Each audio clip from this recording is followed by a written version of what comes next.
news. A former Cuban leader, Fidel Castro, has died at the age of 90. The revolutionary leader ruled Cuba as a communist state for almost half a century, from 1959 to 2008. The country will be holding 9 days of mourning from today until the 4th of December. His death was confirmed over state television by Raul Castro, his younger brother and current Cuban president. He did not give a cause of death and finished the broadcast with a revolutionary slogan. Hasta la victoria. But it was a scene of celebrations at Little Havana in the U.S. city of Miami. Exiled Cubans there are celebrating Mr. Castro's death. Many of them fled there to escape from Mr. Castro's insurgency.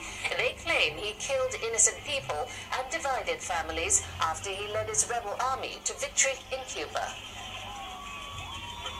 As a young man, after getting his law degree at the University of Havana, Fidel Castro began working on behalf of the poor. That's when his Marxist revolutionary tendencies grew. It took many years and a few attempts, but in 1959, Mr. Castro and his band of guerrillas successfully overthrew then leader General Fulgencio Batista. Mr. Castro took control of Cuba, installing a communist Marxist government.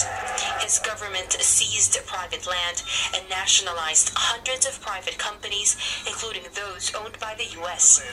Mr. Castro also taxed American products so heavily that U.S. exports were halved in just 2 years. Hostilities grew, and Washington hit back by imposing economic sanctions on Cuba in 1960.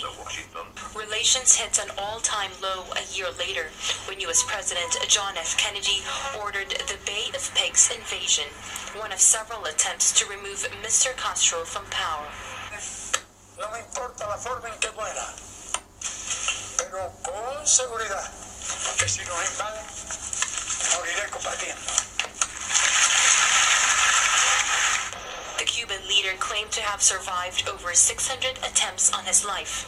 The plots to kill, maim, or humiliate him ranged from using toxic cigars, exploding seashells, and even shoes dusted with chemicals to make his beard fall out. The U.S. and Cuba suffered half a century of Cold War acrimony until December 2014, when both countries agreed to revive diplomatic ties. The breakthrough was a result of months of secret talks brokered by Pope Francis. But there were mixed feelings about the historic shift in U.S. policy. Cuban Americans who fled Cuba to escape oppression under Mr. Castro took to the streets in anger. Others welcomed the move towards a more open relationship with the communist island, but only if the Cuban government followed up with democratic reforms. Mr. Castro was widely seen as a dictator who jailed or executed those against his rule, but he remained popular in Cuba. Many Cubans benefited from the free education and healthcare programs he introduced. He sought ties in Asia with China for economic aid. In 2008, Mr. Castro stepped down as president due to ill health and passed the baton to his younger brother, Raul Castro. Now, leaders around the world have also reacted to Mr. Castro's passing. Russian President Vladimir Putin praised Mr. Castro as a symbol of an era, while former Soviet leader Mikhail Gorbachev hailed Mr. Castro for strengthening Cuba.